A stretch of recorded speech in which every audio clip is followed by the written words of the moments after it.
Shalom saudara dan saudariku terkasih. Selamat datang di channel Ayat-Ayat Kasih. Sesuatu yang dianggap sebagai hal yang tidak berguna, ternyata bisa menjadi barang berharga bagi orang lain. Sebuah barang yang sangat didamba-dambakan, sebuah barang yang sangat disayang. Kisah Esau yang menukar hak kesulungannya dalam pasal yang akan ayat-ayat kasih bacakan hari ini. Salah satu pasal dalam kitab Kejadian 25 ayat 1-34 adalah salah satu kisah yang sering kita dengar. Sebuah hak kesulungan yang dengan mudah dilepas oleh Esau kepada adiknya, tanpa sebuah pemikiran yang panjang. Sebuah hak yang dianggap Esau sebagai sesuatu yang tidak berharga, yang dengan mudah dia berikan kepada adiknya, kemudian ditukar dengan sesuatu yang sangat remeh dan tidak layak, apabila dibandingkan dengan nilai yang seharusnya bisa dia dapat. Hak kesulungan Esau ditukar dengan semangkok kacang merah, yang dimakannya dalam keadaan lelah dari padang. Hak kesulungan yang dijual Esau tampaknya tidak berarti untuk dirinya pada saat itu. Keputusan yang diambilnya secara tergesa-gesa dan tanpa pikir panjang itu tidak memberi Esau dampak yang langsung bisa dirasakannya pada saat itu juga. Kehidupannya kemudian berjalan sama seperti biasanya. Dia tetap mendapatkan kasih Ishak, ayahnya, dan dia tetap bisa menghabiskan waktunya di ladang, sesuatu yang sangat disukainya. Saudara dan saudari terkasih, keputusan apapun yang kita ambil saat ini boleh jadi tidak membawa dampak yang langsung kita rasakan saat ini juga. Ketika kita mengambil sebuah keputusan, bisa jadi keadaan di sekitar kita tidak akan berubah, tetap berjalan seperti sedia kala. Tapi bagaimanapun juga, keputusan yang salah tetaplah menjadi sebuah keputusan yang salah. Konsekuensi akan tetap datang, sekarang ataupun nanti. Saat ini saudara dan saudariku terkasih, apakah engkau sedang bergumul akibat keputusan yang pernah kau ambil di masa silam? Atau engkau sedang ada dalam masa menimbang-nimbang untuk mengambil sebuah keputusan? Kita semua mengerti bahwa masa lalu tidak akan bisa dirubah, dan kadang pelajaran memang harus kita bayar dengan mahal. Dalam perjalanan hidup yang kita jalani, adakah kita melihat bahwa melalui setiap peristiwa, Allah Sang Juru Selamat selalu memberikan kasih dan penyertaan, sehingga kita semua ada dalam titik ini, sekarang ini, waktu ini, detik ini. Perasaan dan pikiran yang mengatakan bahwa kita sedang ada dalam titik terjauh dari Allah, tidak mengubah kenyataan bahwa Dia ada, Maha hadir dan sedang bersama-sama dengan saudara dan saudari pada saat ini. Dia berjalan denganmu saudara dan saudariku terkasih. Tidak pernah sekalipun Dia meninggalkan kita, manusia yang sangat dicintainya. Dia menanggung beban ini bersamamu saudara dan saudariku, dan kau sama sekali tidak pernah sendiri. Pejamkan matamu saudara dan saudariku, atur napasmu, dan biarkan kasih Allah melalui ayat-ayat yang diilhamkan Allah pada penulis kitab Kejadian ini ribuan tahun yang lalu, menyertaimu dalam waktu tidurmu malam ini. Kejadian 25 ayat 1-6. Keturunan Abraham dari Ketura. Abraham mengambil pula seorang istri, namanya Ketura. Perempuan itu melahirkan baginya Zimran, Yoksan, Medan, Midian, Isibak, dan Suah. Yoksan memperanakkan Sheba dan Dedan. Keturunan Dedan ialah orang Asyur, orang Letus, dan orang Leum. Anak-anak Midian ialah Eva, Efer, Henok, Abida, dan Elda. Itulah semuanya keturunan Ketura. Abraham memberikan segala harta miliknya kepada Ishak, tetapi kepada anak-anaknya yang diperolehnya dari gundik-gundiknya, ia memberikan pemberian. Kemudian ia menyuruh mereka, masih pada waktu ia hidup, meninggalkan Ishak anaknya dan pergi ke sebelah timur, ke tanah timur. Kejadian 25 ayat 7-11. Abraham meninggal dan dikuburkan. Abraham mencapai umur 175 tahun, lalu ia meninggal. Ia mati pada waktu telah putih rambutnya, tua dan suntuk umur. Maka ia dikumpulkan kepada kaum leluhurnya. Dan anak-anaknya, Ishak dan Ismail, menguburkan dia dalam gua Makpela di padang Efron bin Zohar, orang Het itu. Padang yang letaknya di sebelah timur Mamre, yang telah dibeli Abraham dari Bani Het. Di sanalah terkubur Abraham dan Sarah istrinya. Setelah Abraham mati, Allah memberkati Ishak anaknya itu, dan Ishak diam dekat sumur Lahai Roi. Kejadian 25 ayat 12-18. Keturunan Ismail. Inilah keturunan Ismail, anak Abraham yang telah dilahirkan baginya oleh Hagar, perempuan Mesir hamba Sarah itu. Inilah nama anak-anak Ismail, disebutkan menurut urutan lahirnya. Nebayot. Nebayot anak sulung Ismail. Selanjutnya Kedar, Adbel, Mibsam, Misima, Duma, Masa, Hadad, Tema, Yetur, Nafis, dan Ketma. Itulah anak-anak Ismail, dan itulah nama-nama mereka, menurut kampung mereka dan menurut perkemahan mereka, 12 orang raja, masing-masing dengan sukunya. Umur Ismail ialah 137 tahun. Sesudah itu ia meninggal. Ia mati dan dikumpulkan kepada kaum leluhurnya. Mereka itu mendiami daerah dari Hawilah sampai Syur, yang letaknya di sebelah timur Mesir ke arah Asyur. Mereka menetap berhadapan dengan semua saudara mereka. Kejadian 25 ayat 19-34. Esau dan Yakub. Inilah riwayat keturunan Ishak anak Abraham. Abraham memperanakkan Ishak, dan Ishak berumur 40 tahun ketika Ribka, anak Betuel orang Aram dari Padan Aram, saudara perempuan Laban orang Aram itu, diambilnya menjadi istrinya. Berdoalah Ishak kepada Tuhan untuk istrinya, sebab istrinya itu mandul. Tuhan mengabulkan doanya, sehingga Ribka istrinya itu mengandung. Tetapi anak-anaknya bertolak-tolakan di dalam rahimnya dan ia berkata, "Jika demikian halnya, mengapa aku hidup?" Dan ia pergi meminta petunjuk kepada Tuhan. Firman Tuhan kepadanya, "Dua bangsa ada dalam kandunganmu, dan dua suku bangsa akan berpencar dari dalam rahimmu. Suku bangsa yang satu akan lebih kuat dari yang lain, dan anak yang tua akan menjadi hamba kepada anak yang muda." Setelah genap harinya untuk bersalin, memang anak kembar yang di dalam kandungannya. Keluarlah yang pertama, warnanya merah, seluruh tubuhnya seperti jubah berbulu, sebab itu ia dinamai Esau. Sesudah itu keluarlah adiknya, tangannya memegang tumit Esau, sebab itu ia dinamai Yakub. Ishak berumur 60 tahun pada waktu mereka lahir. Lalu bertambah besarlah kedua anak itu.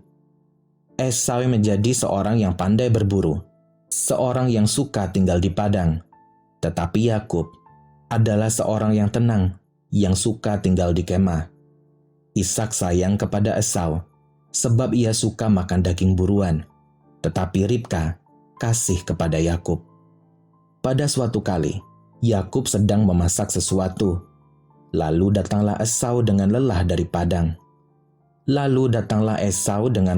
padang.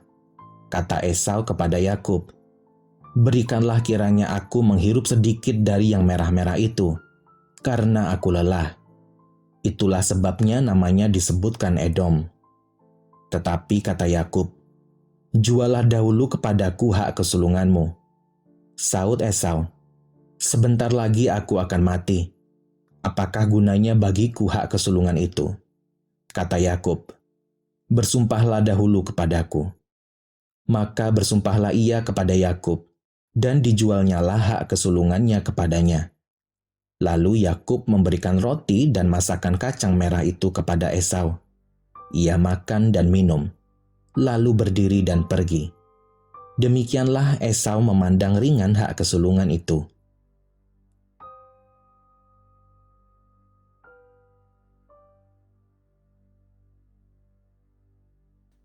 Shalom saudara dan saudariku terkasih. Selamat datang di channel Ayat-Ayat Kasih. Mengatakan kejujuran bisa mendatangkan akibat. Akibat yang kita dapat bisa bersifat baik maupun buruk. Ada kalanya, ketakutan yang kita miliki menghalangi kita untuk mengatakan kebenaran. Kita takut kesempatan di depan mata melayang. Kita takut anggapan orang tentang diri kita berubah. Kita juga takut citra diri kita di mata orang lain menjadi jatuh. Tapi di atas semua ketakutan-ketakutan yang kita miliki, kejujuran akan membebaskan kita, mengangkat beban kita, membuat diri kita menjadi orang yang merdeka. Sama antara apa yang kita tampilkan pada dunia dengan apa yang kita rasakan. Saat ini, saudara dan saudari terkasih, apakah ada sebuah kebenaran yang harus saudara dan saudari nyatakan? Menyatakan kebenaran tentu saja bisa menjadi sulit di kondisi tertentu. Mungkin akan ada pihak-pihak yang akan tersakiti dengan kejujuran yang kita katakan. Dan tentu saja, keberanian tidak akan datang serta-merta. Datang pada Allah, saudara dan saudari terkasih. Dia saja yang memampukan kita dalam segala pergumulan. Ayat-ayat kasih hari ini akan membacakan satu perikop dari Kejadian 26 ayat 1 sampai 35. Ishak di negeri orang Filistin. Ketika Ishak ada di negeri Filistin, Ishak tidak dengan jujur mengatakan bahwa Ribka adalah istrinya. Ishak takut. Kejujurannya itu akan mengakibatkan kematian pada dirinya. Ishak takut kalau mereka membunuh dirinya supaya bisa mendapatkan istrinya, Ribka yang mempunyai paras cantik. Suatu hal sama seperti yang pernah dilakukan Abraham, ayahnya, ketika berada di Mesir. Pejamkan matamu, saudara dan saudariku. Atur napasmu, dan biarkan kasih Allah melalui ayat-ayat yang diilhamkan Allah pada penulis kitab Kejadian ini, ribuan tahun yang lalu, menyertai dalam tidurmu saat ini. Kejadian 26, ayat 1 sampai 35. Ishak di negeri orang Filistin. Maka timbullah kelaparan di negeri itu. Ini bukan kelaparan yang pertama yang telah terjadi dalam zaman Abraham. Sebab itu Ishak pergi ke Gerar kepada Abimelek, raja orang Filistin. Lalu Tuhan menampakkan diri kepadanya serta berfirman, "Janganlah pergi ke Mesir. Diamlah di negeri yang akan kukatakan kepadamu. Tinggallah di negeri ini sebagai orang asing. Maka aku akan menyertai engkau dan memberkati engkau. Sebab kepadamulah dan kepada keturunanmu akan kuberikan seluruh negeri ini. Dan aku akan menepati sumpah yang telah kuikrarkan kepada Abraham, ayahmu. Aku akan membuat banyak keturunanmu seperti bintang di langit. Aku akan memberikan kepada keturunanmu seluruh negeri ini. Dan oleh keturunanmu, semua bangsa di bumi akan mendapat berkat. Karena Abraham telah mendengarkan firman-Ku dan memelihara kewajibannya kepadaku, yaitu segala perintah, ketetapan dan hukum-Ku. Jadi tinggallah Ishak di Gerar. Ketika orang-orang di tempat itu bertanya tentang istrinya, berkatalah ia, "Dia saudaraku," sebab ia takut mengatakan, "Ia istriku." Karena pikirnya, Jangan-jangan aku dibunuh oleh penduduk tempat ini karena Ribka, sebab elok parasnya. Setelah beberapa lama ia ada di sana. Pada suatu kali menjenguklah Abimelek, raja orang Filistin itu dari jendela. Maka dilihatnya Ishak sedang bercumbu-cumbuan dengan Ribka, istrinya. Lalu Abimelek memanggil Ishak dan berkata, "Sesungguhnya dia istrimu. Masakan engkau berkata, 'Dia saudaraku'?" Jawab Ishak kepadanya, "Karena pikirku, jangan-jangan aku mati karena dia." Tetapi Abimelek berkata, "Apakah juga yang telah kau perbuat ini terhadap kami? Mudah sekali terjadi. Salah seorang dari bangsa ini tidur dengan istrimu, sehingga dengan demikian engkau mendatangkan kesalahan atas kami." Lalu Abimelek memberi perintah kepada seluruh bangsa itu, "Siapa yang mengganggu orang ini atau istrinya, pastilah ia akan dihukum mati." Maka menaburlah Ishak di tanah itu, dan dalam tahun itu juga ia mendapat hasil 100 kali lipat, sebab ia diberkati Tuhan. Dan orang itu menjadi kaya, bahkan kian lama kian kaya, sehingga ia menjadi sangat kaya. Ia mempunyai kumpulan kambing domba dan lembu sapi serta banyak anak buah, sehingga orang Filistin itu cemburu kepadanya.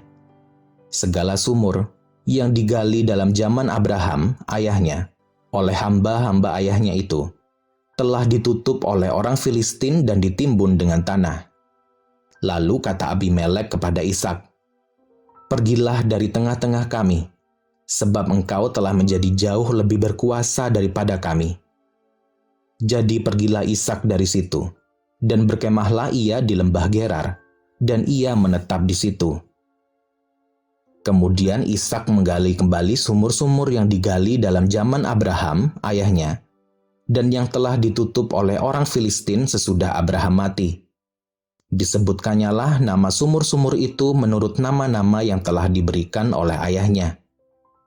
Ketika hamba-hamba Ishak menggali di lembah itu, mereka mendapati di situ mata air yang membual-bual airnya. Lalu bertengkarlah para gembala Gerar dengan para gembala Ishak. Kata mereka, "Air ini kepunyaan kami." Dan Ishak menamai sumur itu Esek, karena mereka bertengkar dengan dia di sana. Kemudian mereka menggali sumur lain, dan mereka bertengkar juga tentang itu. Maka Ishak menamai sumur itu Sitna. Ia pindah dari situ dan menggali sumur yang lain lagi. Tetapi tentang sumur ini, mereka tidak bertengkar. Sumur ini dinamainya Rehobot, dan ia berkata, "Sekarang Tuhan telah memberikan kelonggaran kepada kita, sehingga kita dapat beranak cucu di negeri ini." Dari situ, ia pergi ke Bersheba. Lalu pada malam itu Tuhan menampakkan diri kepadanya serta berfirman, "Akulah Allah ayahmu Abraham. Janganlah takut, sebab aku menyertai engkau. Aku akan memberkati engkau dan membuat banyak keturunanmu, karena Abraham hambaku itu." Sesudah itu Ishak mendirikan mezbah di situ dan memanggil nama Tuhan. Ia memasang kemahnya di situ. Lalu hamba-hambanya menggali sumur di situ. Datanglah Abimelek dari Gerar mendapatkannya, bersama-sama dengan Ahuzat, sahabatnya, dan Pikol, kepala pasukannya. Tetapi kata Ishak kepada mereka, "Mengapa kamu datang mendapatkan aku? Bukankah kamu benci kepadaku dan telah menyuruh aku keluar dari tanahmu?" Jawab mereka, "Kami telah melihat sendiri bahwa Tuhan menyertai engkau. Sebab itu kami berkata, baiklah kita mengadakan sumpah setia antara kami dan engkau, dan baiklah kami mengikat perjanjian dengan engkau, bahwa engkau tidak akan berbuat jahat kepada kami, seperti kami tidak mengganggu engkau, dan seperti kami semata-mata berbuat baik kepadamu, dan membiarkan engkau pergi dengan damai. Bukankah engkau sekarang yang diberkati Tuhan?" Kemudian Ishak mengadakan perjamuan bagi mereka, lalu mereka makan dan minum. Keesokan harinya, pagi-pagi bersumpah-sumpahlah mereka. Kemudian Ishak melepas mereka, dan mereka meninggalkan dia dengan damai. Pada hari itu datanglah hamba-hamba Ishak memberitahukan kepadanya tentang sumur yang telah digali mereka, serta berkata kepadanya, "Kami telah mendapat air." Lalu dinamainyalah sumur itu Sheba. Sebab itu nama kota itu adalah Beersheba sampai sekarang.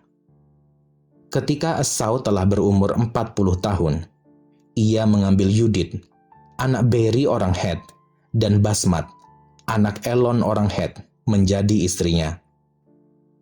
Kedua perempuan itu menimbulkan kepedihan hati bagi Ishak dan bagi Ribka.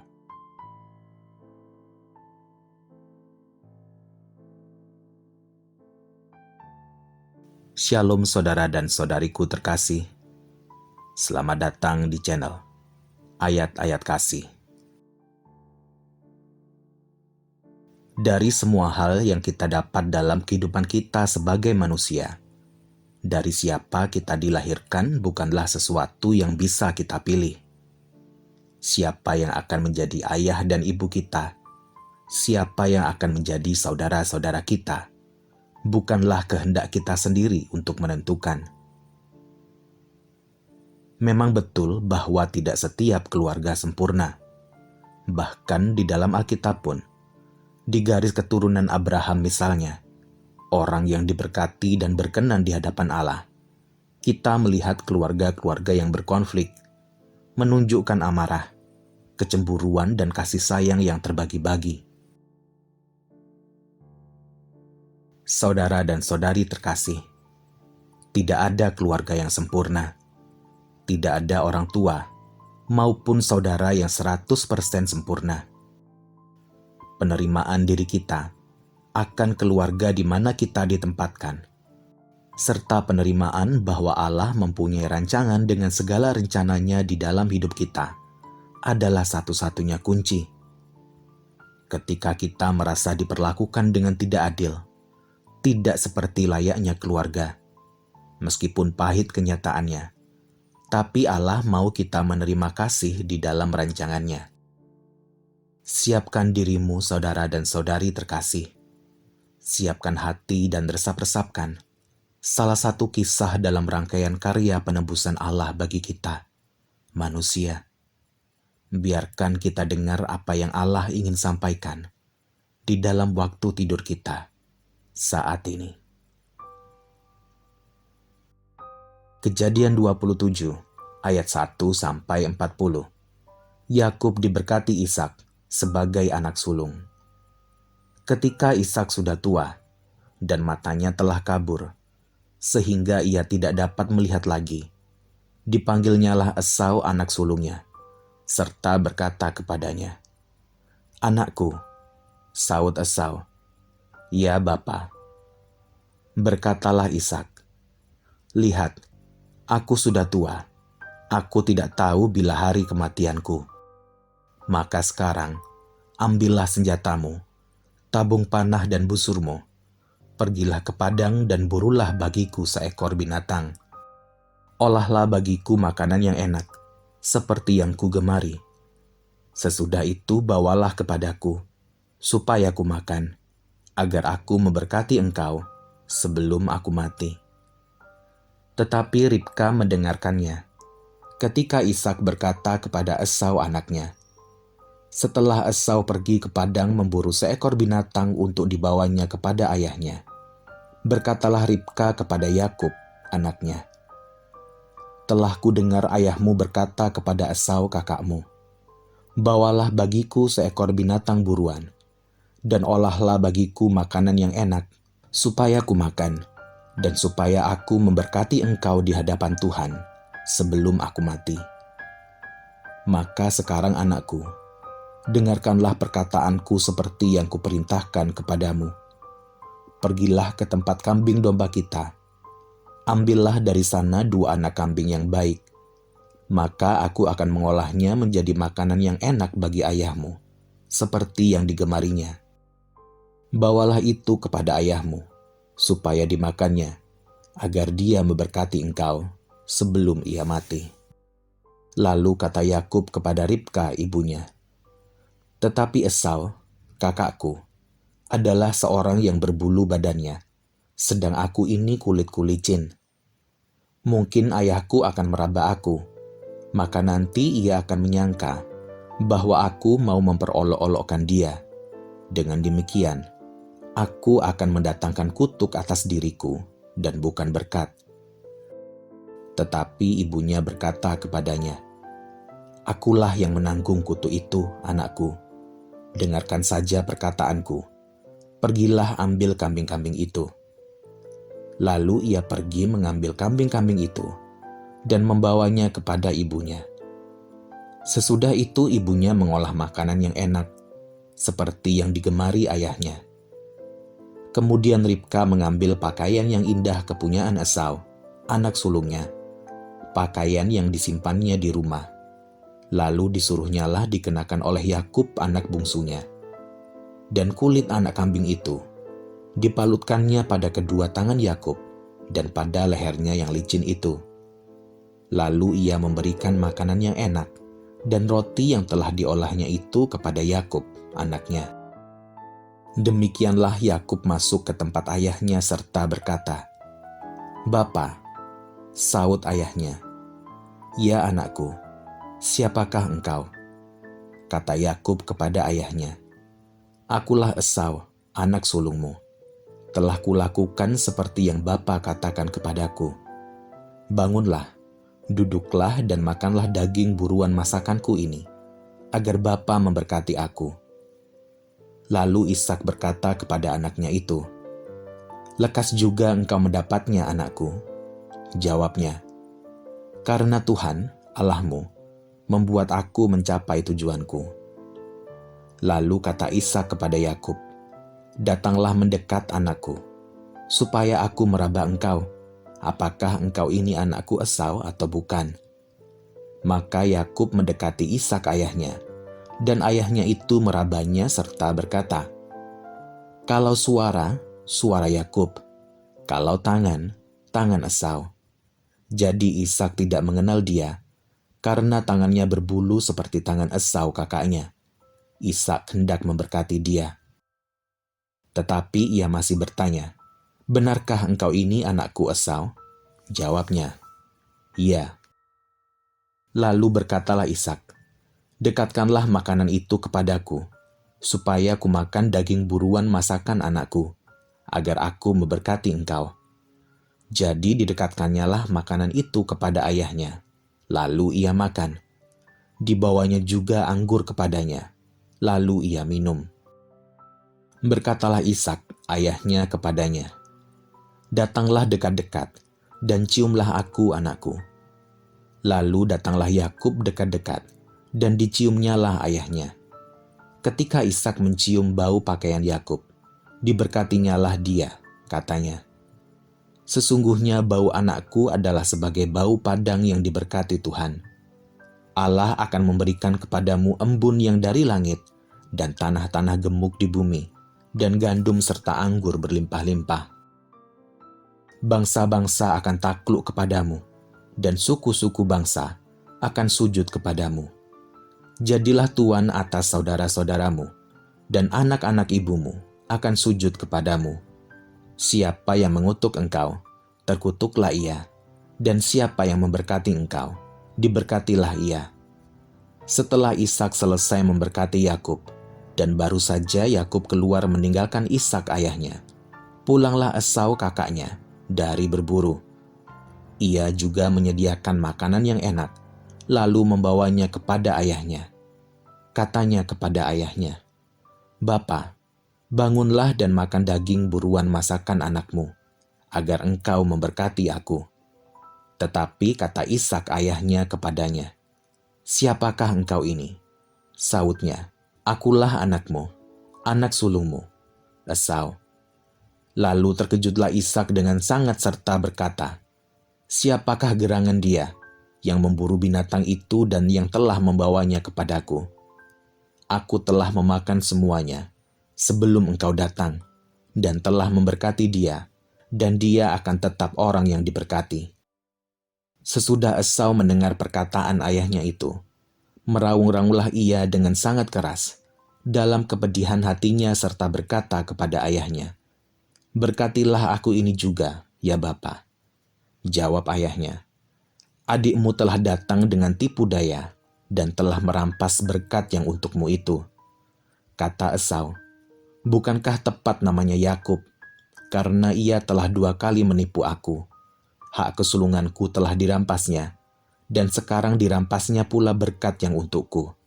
Lalu katanya, "Apakah Bapa tidak mempunyai berkat lain bagiku?" Lalu Ishak menjawab Esau katanya, "Sesungguhnya telah kuangkat dia menjadi tuan atas engkau, dan segala saudaranya telah kuberikan kepadanya menjadi hambanya, dan telah kubekali dia dengan gandum dan anggur. Maka kepadamu, apalagi yang dapat kuperbuat, ya anakku?" Kata Esau kepada ayahnya, "Hanya berkat yang satu itukah ada padamu, ya Bapa?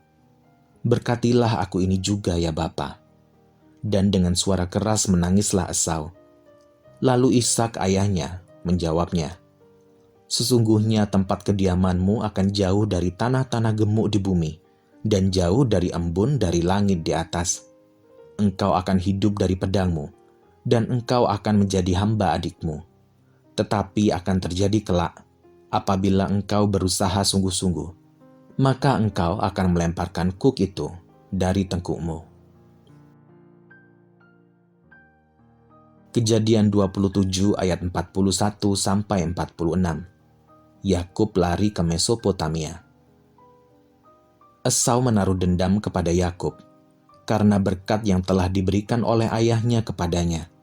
Lalu ia berkata kepada dirinya sendiri, "Hari-hari berkabung karena kematian ayahku itu tidak akan lama lagi.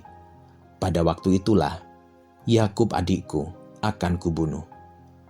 Ketika diberitahukan perkataan Esau, anak sulungnya itu kepada Ribka, maka disuruhnyalah memanggil Yakub, anak bungsunya, lalu berkata kepadanya, "Esau kakakmu bermaksud membalas dendam membunuh engkau. Jadi sekarang anakku, dengarkanlah perkataanku. Bersiaplah engkau dan larilah kepada Laban saudaraku, ke Haran, dan tinggallah padanya beberapa waktu lamanya, sampai kegeraman dan kemarahan kakakmu itu surut daripadamu, dan ia lupa apa yang telah engkau perbuat kepadanya. Kemudian aku akan menyuruh orang menjemput engkau dari situ. Mengapa aku akan kehilangan kamu berdua pada satu hari juga?" Kemudian Ribka berkata kepada Ishak, "Aku telah jemu hidup karena perempuan-perempuan Het itu. Jikalau Yakub juga mengambil seorang istri dari antara perempuan negeri ini, semacam perempuan Het itu, apa gunanya aku hidup lagi?" Demikianlah firman Tuhan untukmu, saudara dan saudari terkasih. Kasih Allah menyertaimu selalu, tak lekang oleh waktu. Amin.